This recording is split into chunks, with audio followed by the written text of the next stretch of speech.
Okay, here we are. We're gonna back out of our dock slip. So Jason, our wheel is straight. We checked that out. There's nobody behind us. Looking good. Let's go to reverse gear.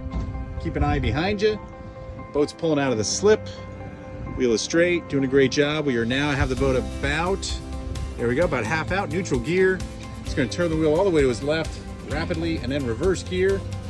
Good job. And as he's doing that, the boat is spinning to his left.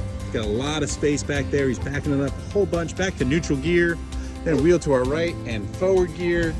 And we're gonna keep that in forward gear. And we're gonna aim for the center of the fairway. He adjusts his wheel a little bit. Good job. He's gonna keep that going towards the center of the fairway. He's keeping it in gear because we are leaving, moving at a comfortable speed. If he felt he was going too fast, he might bump it back to neutral, slows the boat down, then back to gear. And he's heading on out, and he's going right down the center of that fairway. As he comes out this fairway, he might honk the horn once or twice, just to let know people we're coming out. Good job.